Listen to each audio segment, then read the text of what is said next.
you hear the feedback of like, my real estate agent doesn't return my calls or something. And it's like, great, that's like one of the 97 things that they did, and they messed that up. Cool. It's $78 billion. 78 billion. Okay. $78 billion. And that's just in commissions. And they're saying by the end of this year, they'll stop selling your lead that you're actively under contract with, which is like bizarro.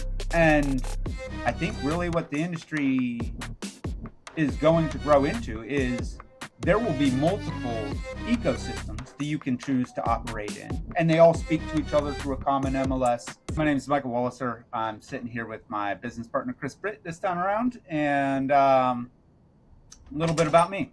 Got into real estate at 22, and really, everyone hands you a phone book and tells you to call your sphere. At 22 in the early 2000s, as you guys might be aware, most of my friends weren't ready to buy a house.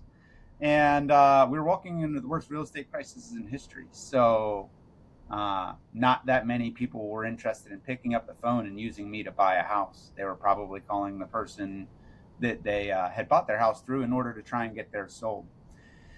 In order to pivot, I ended up moving to a brokerage that was doing, basically foreclosures. We were doing cash for keys, lockouts for people who could no longer afford their home. And that was my, kind of intro to the institutional side of real estate. And it really changed how I think about real estate in general, history, the history of the real estate market, what I think real estate is. It's definitely not like the stainless steel faucet or the paint tone that matches your complexion. It is a functional part of the U.S. economy. It's the largest basis of tax for, the U.S. It is a matter of government and economic security. So, there's a lot riding on real estate's back that we're here to talk about. Throughout this show, we're going to be talking to a bunch of different people from all different industries that kind of connect in and around real estate in and of itself. And we're going to be covering everything from, how does this matter in a financial world? How do you document all of it? What kind of workflows really go into the real estate transaction itself? And the difference that we've seen on the institutional side of real estate and kind of just the retail side of real estate. The gaps between those is what eventually became EasyDigz, and that's what this show is about. I'm Michael Walliser, and this is how it runs.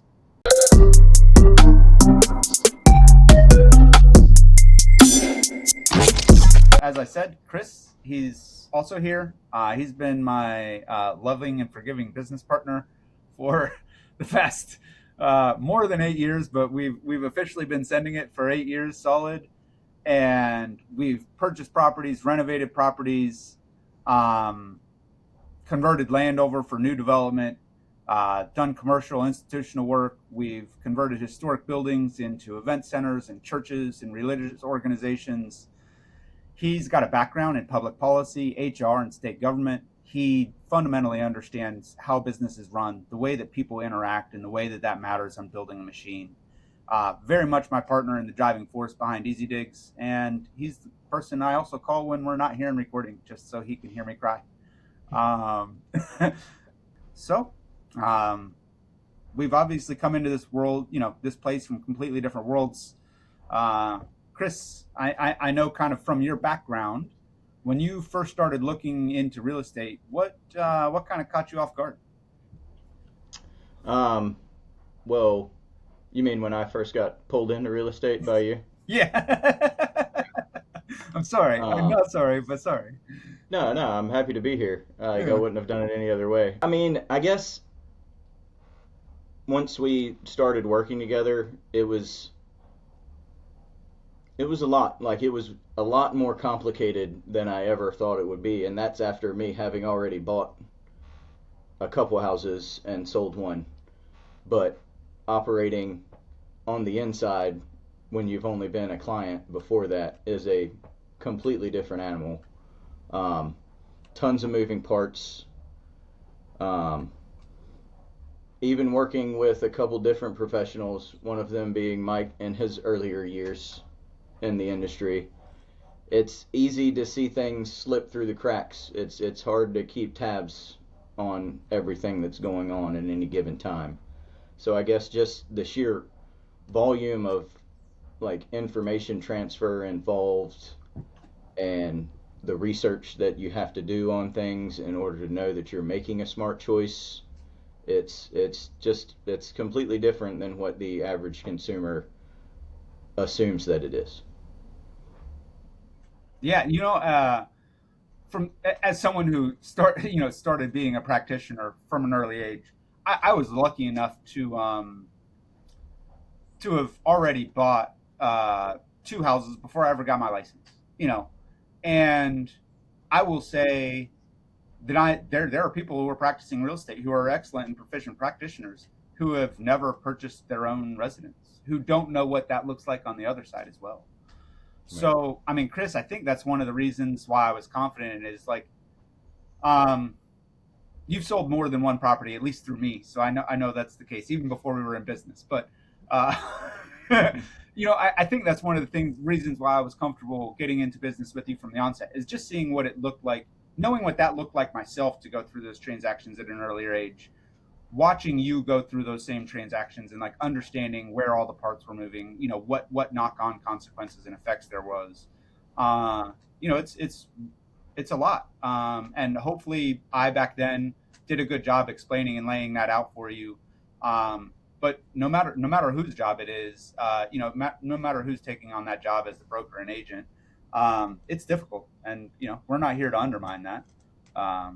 As you know, like I went into property management. We do property management on some of our own properties, and it's the same thing. I get people all the time. They're like, "What should I do? Should I try and do this myself or hire a property manager?" It's like, if you have that much doubt, pay somebody, see how much work it is for them, and then if you don't think that you're getting your value, figure it out from there. But step one, have someone who is competent and capable lead Yeah, the way. and you were literally trial by fire on that by deciding to jump into purchasing homes at such a young age. Like you learned the hard way. Yep. Like this is what I have to do in order to know that this is a smart move. Yeah. And And like that's what people assume they are paying real estate agents for. And it is because they are experts and that's what you are leaning on them to provide that knowledge base. But at the same time, you don't realize until you get into it all the other stuff that they do yeah. just in order to get to that point of making that decision with someone. Yeah. Yeah. No, So it's true. yeah, You hear the feedback of like, my real estate agent doesn't return my calls or something. And it's like, great, that's like one of the 97 things that they did. And they messed that up. Cool. But that's not you know they did some other stuff in the process. Our goal is to like make sure the agent doesn't miss the call or miss the update, because like if you're doing all the other work, having someone not appreciate it's like the worst part. right. But yeah, man, yeah, you saw the first house I ever bought. I had holes in the walls, missing floor, and it's like I slept on a board in the attic while I renovated the house, uh, Right. because I had nowhere else to stay. And it's like, yeah, that's part of what it took to get started in real estate, especially as the market's crashing. Right. Um, And fortunately, by the time we got into business, we were doing a lot of that work, but we didn't have to live there while we did it. yeah, yeah. We spent the night. Luckily, we We had spent the somewhere. night at a few of them a few times, but we didn't Yeah, have to live there. yeah, yeah. No, that changes the risk on it a little bit. Whenever yeah, you don't have to have the hammer put away so it falls on you at night. It changes it a bit. Um, yeah, I mean, it for that matter. Like, is there something that you see today now that you have a better breadth of it that like you wouldn't have seen had you just walked straight into the business? Mainly because like going through everything that you have with us doing this ourselves, is it like, does that give you insights that you think would change your perspective operating on the business side today? Do you want to have seen otherwise? Yeah, and I mean, that's kind of what got us to the point that we're at now. Like that's been our MO from the start. It's like we've always looked for the better way of doing things. Like Yeah. that's how you go from, renovating, like doing a fix and flip on two houses a year to doing it on four houses a year, even when we're the ones doing all the work. You just got to figure out the better way of doing it, whether that's on the front end before you purchase a house or on the back end once you start working on said house. Like, Yeah. it's always constant improvement, trying to find a better way of doing things. Yeah. And I think that definitely holds true for the back end of things on the business side. Like, we know that it's been a bit of a clustered mess for quite some time, and we're trying to do the best that we can in order to help people sort that out and, you know, have more time to focus on the things that really do matter as being a real estate agent, Yeah. the people side, the helping them make their most important decision of their life. Yep. Well, financial decision. Yeah. I mean, it's talking about most important decision. This is just joking from like I've talked to clients, and it's like, people are always like, oh, I don't know if we're ready to make the commitment to buy a house, but we're like, we're going to get married and have a kid. And it's like, in the grand scheme of things, you can sell a house. Last I heard, you're not allowed to sell your kids or wife. So, it matters a lot on the financial outcome of your financial outcome. And it is a huge thing. Yeah. And you need someone to talk you through it. Right, because it's not just a financial decision, it's an emotional decision as well. Like, Yeah. you Yeah. know the deal. There's like, and I've run the gamut of emotions on the, like, fix and flip side of things, and that's not even a house that I'm sharing with my wife and kids that I'm Yeah. going to live in. That's a business decision, and it still comes with the emotions. Yep. It sure does. Yeah. You had touched on one thing, and that's the due diligence, like kind of before the purchase, right? Like it's not just putting in the sweat equity after the purchase, it's putting in the effort beforehand on like how do you analyze and assess, does this actually meet our end criteria? And that's interesting because like that was one of the core reasons that we ended up building out our analytics tool, our Easy Insights tool. Is it's like there's a lot of people that have a vision of like, hey, I'm willing to take some sweat equity on a house. As a buyer, that's great, and we suggest doing that. However, if you're walking into something that has like major structural repairs, that's not something you're going to move your family into and like build sweat equity over the next 2 years. If you're a Right. contractor and like you're looking to take, tax deferral, as a primary residence, then great, that works. You can, do all the structural work on it, move into it for 2 years, take all those, take, not have to pay the capital gains on it and be good to go. But if someone is looking to input sweat equity, it's like, well, what are the high value things you're actually looking to edit on? And where do you need tailwinds? Like, obviously you probably want to be in good schools or whatever that is if you're moving in with your family. However you quantify good. And then it's like, well, also, if need to make sure you're not disturbing family life. Do you need to make sure that things that you're doing, do you need to replace a window a weekend? Great, that's probably something you can conquer. But if you're going to be cutting the back half off of the house, well, then you have something else to think about. And the ability to go through and really assess some of those things is, why we built in a lot of that insight and due diligence properties into the platform. So yeah, it does matter a lot because you'll be a witness. There's plenty of people who get into fix and flips that take it to the floor. They just scrape the land, build a new house. It's like, great, that's not a fix and flip. That's a new home build. But then there's people who also get way over their heads. And I think that one of the things we did well is kind of stay within our areas of capacity and capability. Not even just capability, but areas of capacity. It's like, do we have the bandwidth to actually move forward on this? And when you're dealing with kind of these homeowner investor style or like sweat equity style purchases, that's something that we need to be able to advise them on. Is like, don't walk into the most beat out house that you can find because that may not be the thing that they need, or you may not be doing them, your fiduciary duty as a broker. So, we need to Well, watch and out for that. that's the other piece that I think a lot of people, when you're looking at doing a fix and flip, you're trying to save as much money as possible throughout the whole journey. So I think a lot of people are like, well, if I'm trying to save money, I don't want to pay a realtor if I'm just looking for an investment property. And to be honest, like, I had the luxury of working with you, so the thought never crossed my mind that if I wanted to invest in a property, I needed to consult with a realtor on it in order to get their insight and know if what I'm doing is stupid or not. Yeah. But that's a whole sector of real estate is just investments and brokers that work with people on that for good reason. Yeah. I mean, you know the sort of data we're working with. Yep. It's a It's just lot. hard. Yeah. There's a lot. And minor decisions can affect whether you're walking into headwinds or tailwinds or, or whatever.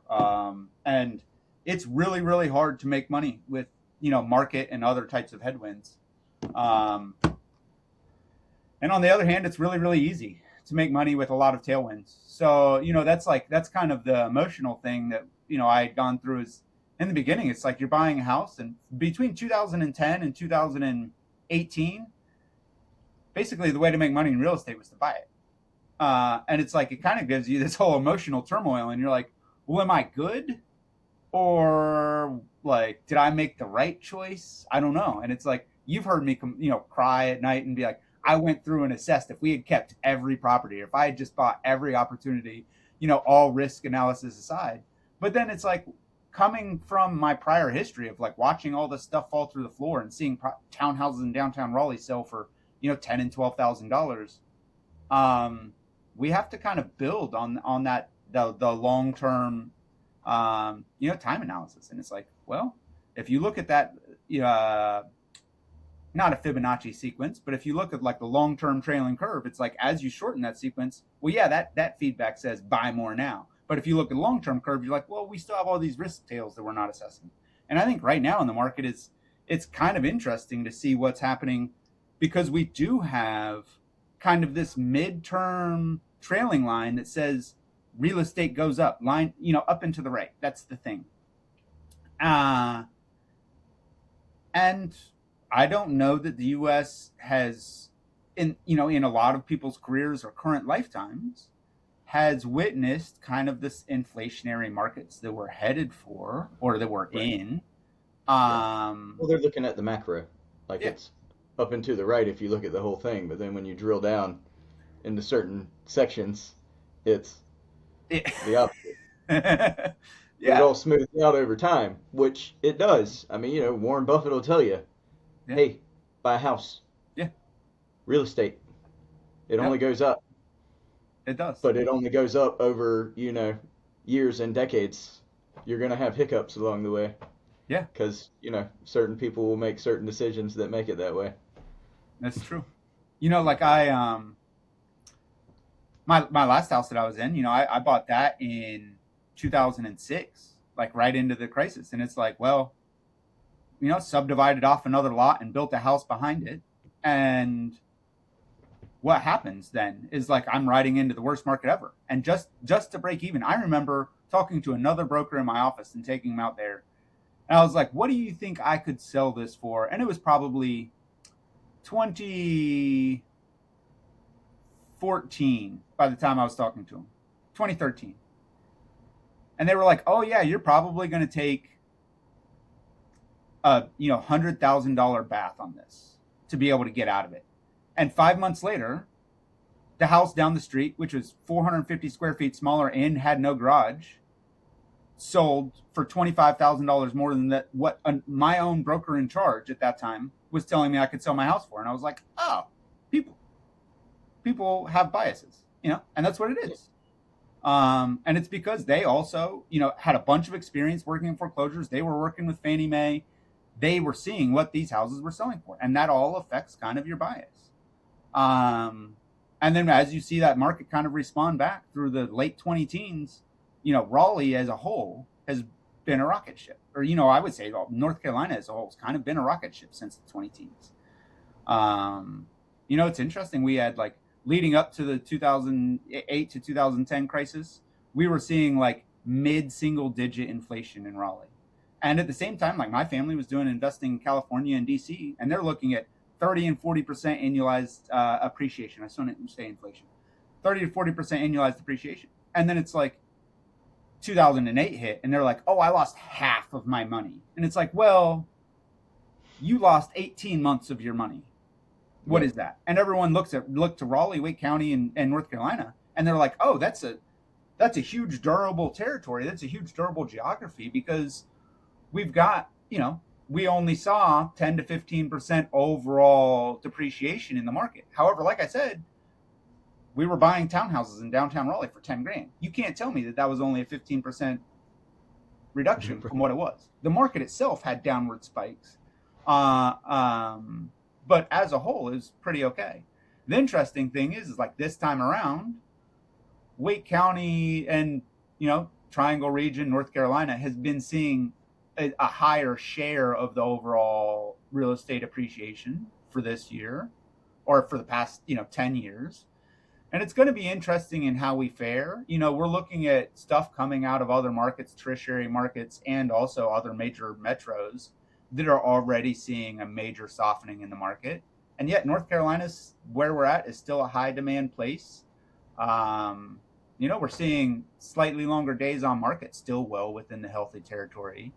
We're seeing some price softening, but that's, after you're riding a roller coaster up and up and up and up, by the time you level off, it feels like you're falling, Right.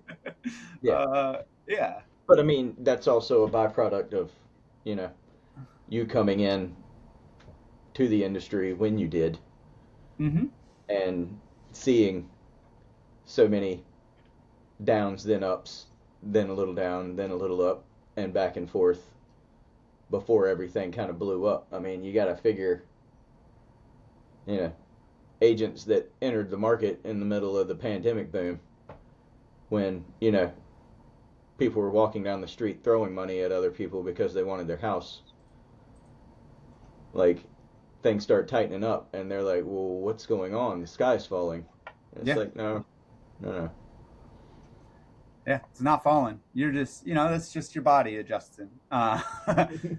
Yeah, and it's kind of interesting as well. We both have other real estate broker friends. I know I'm not going to name anybody, but like we hang out with plenty of other ones, and they haven't had to do some of the in-depth analysis that we have by, on the investing side or that I have by, serving some of the institutional people.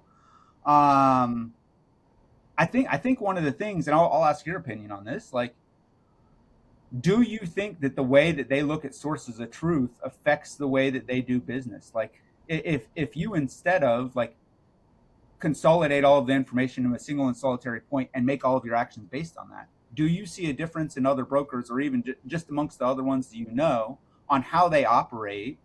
And what does that mean for like their customer journey and experience? Or like, I realize that you haven't used some of them, but like if you could self-extrapolate, how do you think that that affects people by not having that single source of truth as opposed to just kind of pulling data from wherever it happened to be at any given time? Yeah, and I mean, that's one of those things where for clients, they're not necessarily going to see that it's not coming from a single source of truth. They're just relying on their agent to do, what they expect them to do. But I think at the end of the day, that's the only way that you're going to get truly reliable information in order to make a financial decision with.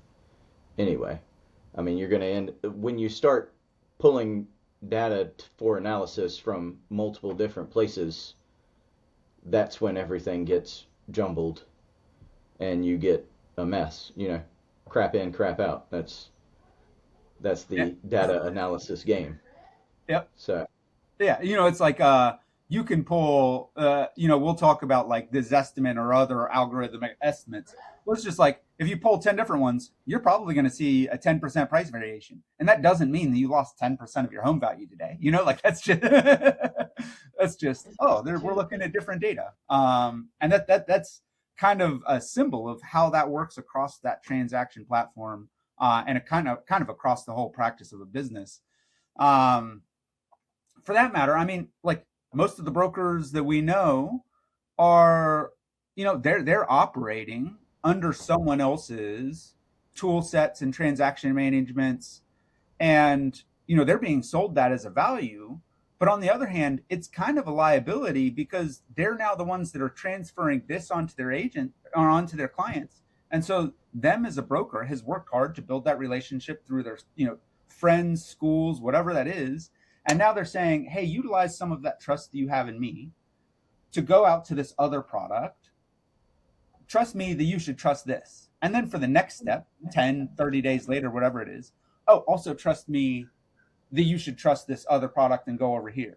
And then if you end up doing another transaction with them and you're like, okay, as a consumer, I know that in the second step they told me to go over here, and they're like, oh, actually, um, that one wasn't that great. We'll use this other one over here. And it's like, how many times throughout a transaction, if in one transaction you're asking someone to trust 10 different things, Right. that's not very viable.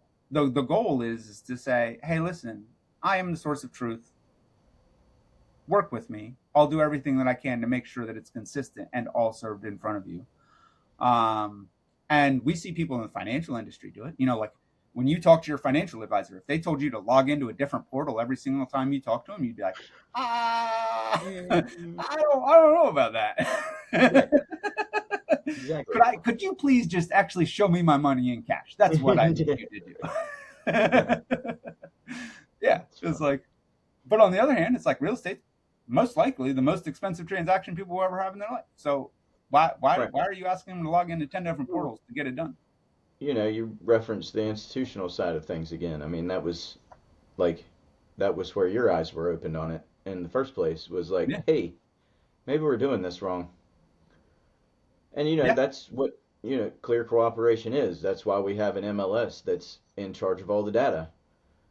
And they get Yep. a bad rap because everybody thinks that they're supposed to do all these other things. And it's like, oh, we're really just supposed to make sure that all the data's good.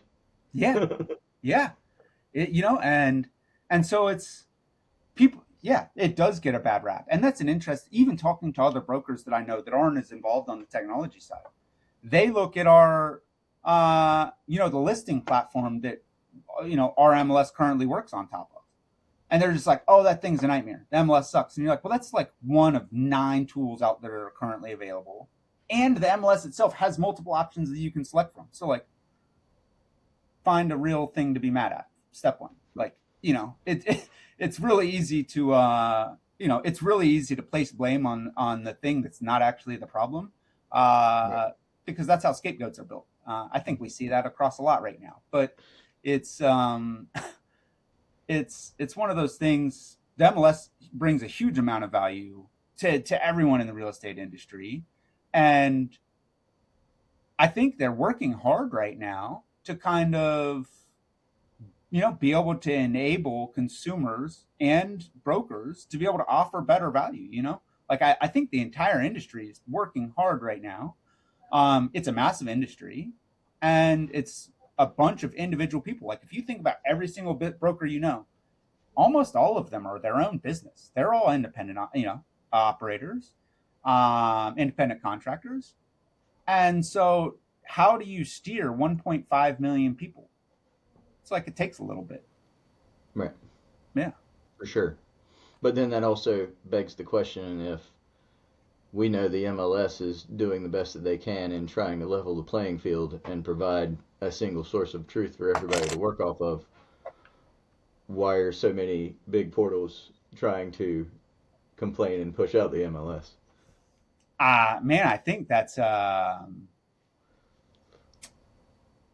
you know, I have some bias around that, but like if you look at some people who own less than 5% of their $10 billion companies, uh, they're pretty entitled to be able to deliver cash returns on valuation. And I feel like their final solution is just to control the means of production. And that's not necessarily a good thing.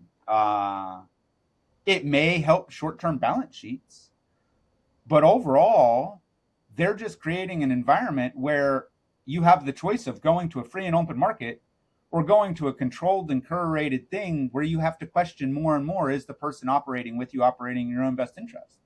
And so I think I understand why they're trying to do it. Um, Right. Well, I think the bigger beef is that it almost has like a Wizard of Oz sort of feel to it. Like they're trying to push this shiny consolidated tech stack as the reason why you should want to be with them, while they have these other more nefarious means going on in the background. yeah, And it's like, but I mean, that's like you've said before, like the disparate tools that we've been talking about that are sold to brokers, they're sold to them as adding value, but it's really someone else displacing their liability onto them. Like, can you unpack that a bit for me? Yeah, man. No one's without fault, and I'll agree with you there. So the technology behind real estate is lacking. It is. If we look at what Compass was founded as, it was designed to kind of replace the real estate broker. It was in New York, like that. That's what it was founded for. And eventually they realized that like that power between the broker and their client is the thing, like that human level of trust, that human level of interpretation. And as soon as Compass realized that, they were like, cool, we got the initial metric wrong. We're moving on. And they started to build technology to help their agents. The thing is the real estate industry as a whole it's not really ready. Well, it wasn't, definitely not in 2010, Right. to be able to handle something that could do that. And because of that, trying to build tools and value for real estate brokers kind of shoves people to the periphery. And I don't know, in their defense, I don't know what other path that they could have had other than saying, okay, cool, we're going to build our own ecosystem at that time, because the industry didn't have a way for you to incorporate it. And even today, like if you look at technology platforms like EasyDigz, we're still facing headwinds on getting it incorporated. And it's as open source as you can be. Any brand, any agent, it's completely open, and we're still facing headwinds. Right. So, I don't know if it started out as nefarious as it appears today. No, but the industry wasn't ready, and there are significant people pushing the industry forward, like Matt Fowler at Dorify. He is actively doing everything he can, leveraging it out to kind of like, hey, let's push this industry forward. I'm super grateful for us to to be able to work with him and the other MLSs that we're talking to. There are people who are trying to push it forward. However, with 490 MLSs in the US, it's like, even if everyone was on the same page, it's like, great, now let's build consolidated tech stacks. It's incredibly hard. As two people who have been trying to do that for 8 years. Yeah, absolutely. But it's incredibly hard. I appreciate you referring to Compass as building an ecosystem, because you said tools first, and we all know they didn't build all of their tools. Yeah, but that's true. Yeah, and you look at some of the others, like you have KV Core. They also have an ecosystem. And it's interesting how some of that works, because they're built on kind of disparate programming languages in some case. They're built on disparate code bases. It's like getting all of that to really work the way that where technology is currently headed is an incredibly difficult task. We started off trying to build on top of Salesforce. And then it's like, okay, cool. Well, we need more API calls. Okay, go to MuleSoft. Okay, well, we need this vendor. It's like, oh, we'll start off with a WordPress site. Okay, cool. We'll build with, okay, we have active campaigns for all of our emails. And then how do we go into transaction management? And then where do we pull all these data sets? The number of real estate APIs that were available in the 2010s is super low. And so piecing it all together is nightmarishly difficult in the first place. And there's people that have been able to do it. And then when you look at kind of that hump that they have to get over to really consolidate that working environment, I from my own perspective, I feel like a lot of them are going to have to rebuild from the ground up. You look at like the OpenAI, IPO that they're looking at. And when you look at what happened with Grok, as soon as they brought Grok in, they're like, oh yeah, we actually probably need to rebuild this thing from the ground up. Like the whole founding team of Grok isn't there.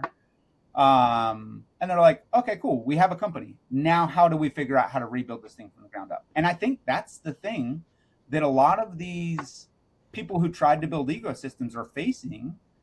And I'm not jealous of them for that.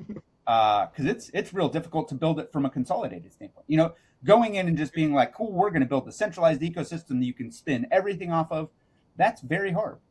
Uh, and taking all that as disparate code bases and trying to connect it all together is that's more than a little hard. Oh yeah. You know. No, and it makes you want to just throw it all in the trash and move on to something else. I've seen it a couple times, Yeah, yeah. but we You made it. know, We're still here. yeah. We're not on Salesforce You, anymore for you whatever it can't matters. Sorry. you can't get rid of us that easy. Yeah. Sorry. Um. But I Yeah. think So that's it's what you bring to the table. Like not only do you have, all of the background working with it, but you've seen systems that do work alongside systems that don't. And you have the intuition and the drive to understand things. I mean, that's one of our, you know, shared traits why we get along so well. We like knowing what works and why, yeah, not just the first part. We want to take it a step or two further in the why and how, yeah, and that's what you've done with this. So that's why it's getting there. Like we're making moves. yeah, man. Yeah. Yeah. It's yeah. I actually don't even know if I answered your original question about disparate tools versus ecosystems, but I think I will say some of the blame on that is because of the legacy infrastructure that a lot of the industry was built on. You look at, ICE Mortgage Technologies owns one of the largest MLS input and output systems that exist within North America. And like, it's not even enough of their revenue to really be anything more than a line item. So like, what's their incentive to improve the ecosystem in a way that allows non-incumbent competitors to come at them? And it's like, great, I get it. However, technology is now at a point that like a lot of people can come in and just say, hey, we're actively trying to change this. And we're seeing that. The number of new tools and features that are being offered to agents is huge. But I think because of that, agents are also getting some analysis paralysis and like being a little wary because they're being offered 90 different tools. And it's like, well, what does it look like when I send my client 90 different things? When you go to McDonald's, they don't offer you a Whopper. They're like, hey, we have a Big Mac. That's what we have. We also have a hamburger and a cheeseburger and a smaller version. And that's about it. And now that chicken has a higher margin than beef, great. We offer chicken as well too. But like in reality, there's a couple different things, and that's what most people have been able to do that have succeeded is restraining the number of features, restraining the number of things that are offered. And I think that some of what the industry is running into is they're actively, in an effort to try and make up for this technology gap that has occurred, there's a million different little point solutions, a million of them. And I think really what the industry is going to grow into is there will be multiple ecosystems that you can choose to operate in, and they all speak to each other through a common MLS. It's all open and fair play. Some of them will be restrained by brokerage itself. Like you're going to have the big brokerages like EXP, who's like, oh yeah, we're a technology company. It's like, okay, cool, go do that, build your own ecosystem, and then everyone who wants to operate under the EXP brand can and share their commission with you, and that'll be the way that you compensate yourself for the ecosystem. And then you're going to have more national portals like what Zillow is trying to do with the Zillow Pro and just saying, hey, we'll build in your CRM, we'll build in your transaction management, we'll do all of it. But everyone's coming in through our brand. We are the way that people search. We own your future pipeline. And they're saying by the end of this year, they'll stop selling your lead that you're actively under contract with, which is like bizarro because that means that the person who they're selling your lead to by realtor standards isn't allowed to go after that person, even though they just bought them as a lead because they're already under contract. And Zillow knows that. And they're still selling the lead, which is weird. But don't worry, they'll stop it in the next 6 months. They promise.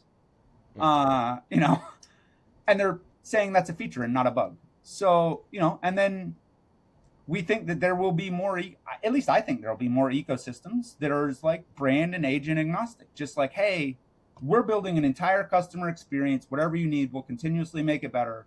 Everyone can be their own brand. do your thing, share the data, great, go. And part of the reason we're here is because, like, I think that's where the industry's headed.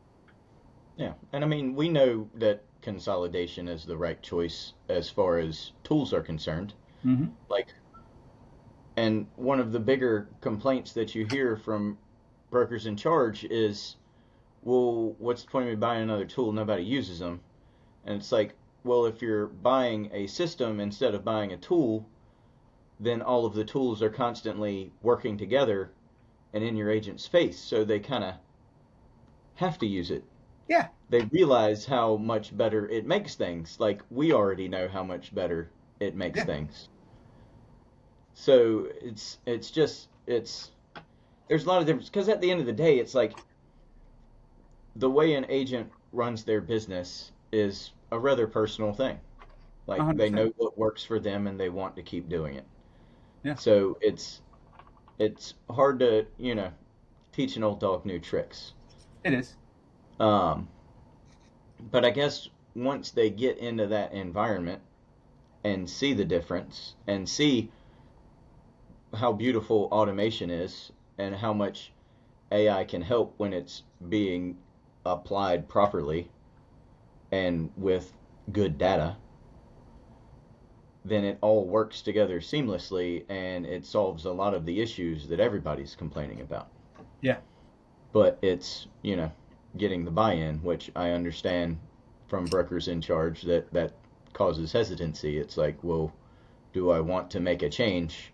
I mean, because, we've talked to brokers in charge and they've been like, yeah, this looks great, but I've already handed my agents 4 different sets of tools in the last year and a half. If I hand them something else right now, they're all just going to leave. Yeah. And that's a real conversation you have to have with people.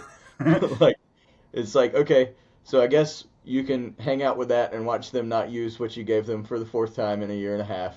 Yeah. And hopefully business isn't slumping as a result of it, where you feel like you have to make a change. Yeah, agreed. We want the business to continue to grow. Like, no matter what happens. Like, that's the goal. And you touched on an interesting thing about, like, no one uses the tools. And one of the common pieces of feedback that I get is, like, no one goes to my website. Like, no one goes to the website. It's like, cool. People go to real estate websites. Absolutely. Look at how many primary portals there are. We have realtor.com. There is Zillow. There's, Compass built its own thing. Homes.com spent $1 billion on advertising. There's real estate portals. People go to them.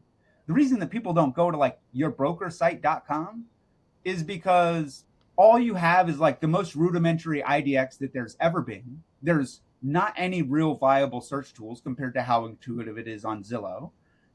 You're built on a MapQuest map from, 2007.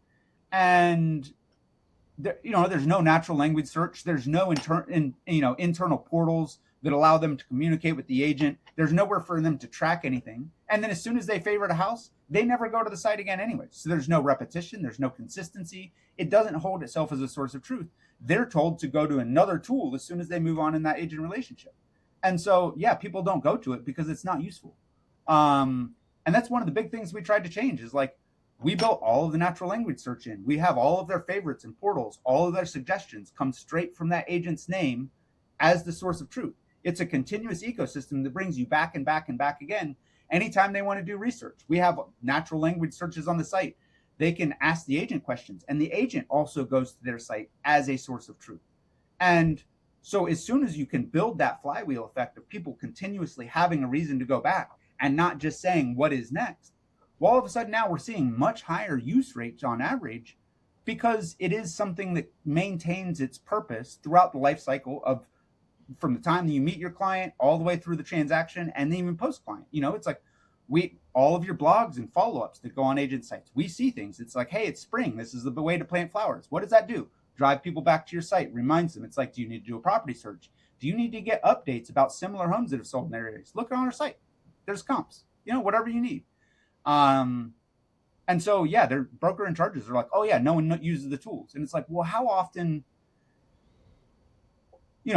if a median person sells a home every 5 years and your site is one portion of one transaction process, the average consumer doesn't have a reason to go to that, but once every 5-7 years, like, and if that, Right. and that's if they use the same agent. And Yeah. a lot of times they don't, because the agent doesn't have a follow-up process after the transaction. And so it's Yeah. like, well, if you change all of that, now that person does have a reason to come back continuously for getting information, for understanding stuff. And also the agent can use it as a source of truth, a way to create their internet presence. As we're looking at, the new wave of how searches happen, like in LLMs, you have, how do you ever expect to show up if you don't have a presence of your own at all? It's like your pipeline of business is completely owned by someone else. And as an independent contractor, I don't know if that's the right way forward, to be completely dependent on wherever you go to next as your pipeline. Because the thing that drives business, that basically homes.com and several other portals have proven, is that the most valuable thing is that personal relationship between the broker and their client. Like, that's the thing that matters. So enhance that, build on it. Yeah.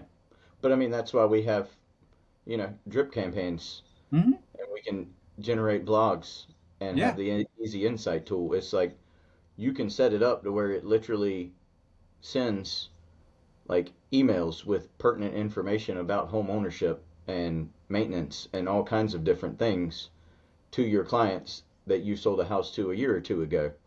So Yeah. you stay top of mind whenever they have somebody that says, "Hey, I'm looking to buy a house. Can you recommend anybody?" Yeah. They're like, "Oh, well, yeah, I have Mike, and he's sold me a house 3 years ago, and he still talks to me regularly and sends me important information that I need to know. He's great. You Yep. should talk to him." Yeah. Yeah. It's true. But that's what having the, operating system with everything built in is, instead of just having all these different tools that don't talk to each other. Agreed. Yeah. Because otherwise the tool doesn't get touched ever again. Even that follow-up, even if it comes from that agent's name, it doesn't bring that thing as the source of truth. You're not sending people there. I think the market itself is kind of acknowledging that, at least in recent times. That's why you're seeing stuff like the Compass Anywhere deal and the Remax and Real deal. Is we're seeing brokers start to realize, like, there is a huge advantage behind building these ecosystems and being able to have that presence in front of your client. And even if you look at the NAR studies, there's, the NAR is like, oh yeah, people want their agents to be technologically savvy and educated. And that's the kind of operating environment they want. More and more of our lives is happening via an electronic trust. We have remote trust. And if we're not there in order to be able to run that, it kind of just says that we're out of touch with how everything works. And so more and more people are seeing that.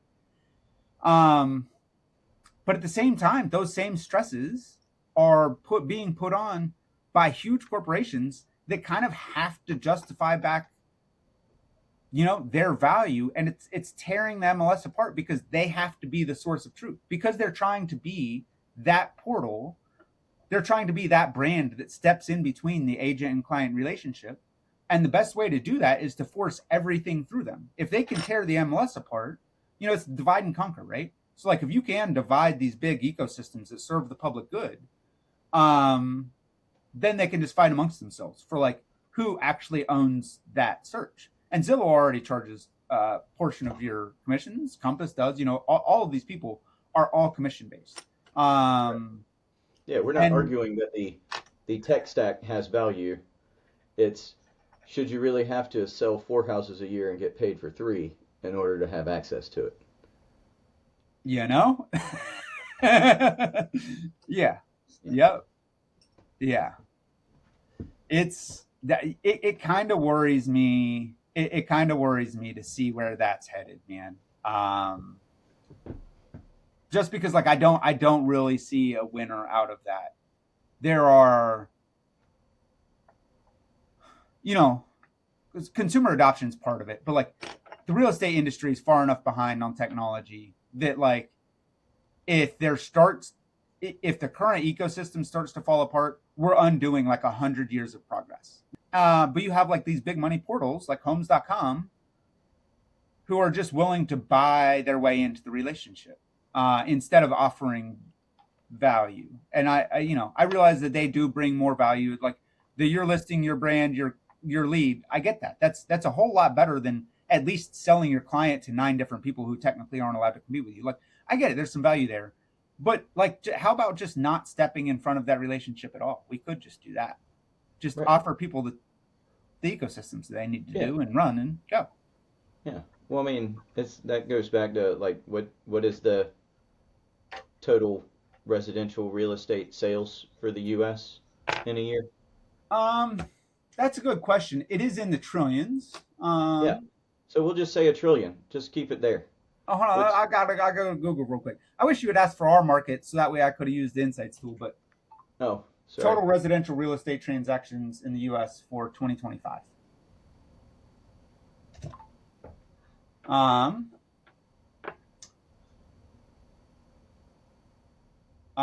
4.7 million sales with median sales price right at about $400,000. So 4 million times 400,000 So we'll is, say 1.5 trillion. yeah, 1.7 trillion, Yeah. 1.6 trillion. Okay. Yeah, So we'll say two just to have a nice round number. cool. So if there's 6% commission on each of those transactions, then we're at what? $120 billion? Um, well, we got this is saying realtor.com is saying 1.76 trillion, and I will not use zero point 0.06 because that's, yeah, we just won't say 0.06, we'll say 0.05 because it's a number. Okay. And so what do you got there? It's like $150 billion. Mm-hmm. I mean, that seems like plenty of money to go around for everybody. I don't know why people need to take the whole thing.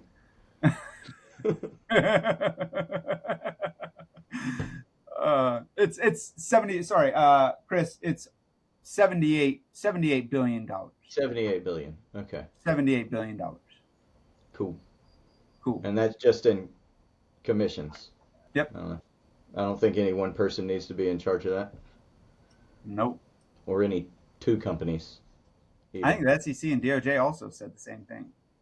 Yeah. Sounds familiar. Yeah. Yeah, man. So no, that's some of the things that scare me about that consolidation. But that's not to say that, like, again, there's still progress to be made on the tech side, for Yeah, sure. there is. Like, outside of, you know, people taking ownership and charging too much for said tech stack. Agreed. Agreed. But yeah, man, it's these are the kind of conversations we're trying to have. We'll be talking to people from a bunch of real estate adjacent industries, and yeah, let us know if there's any topics we need to cover. If there's anything you don't like, feel free to bring it up. Like, I'm wrong every day. I think that's the biggest part of learning is like, if it's not what we think it is, let's figure it out.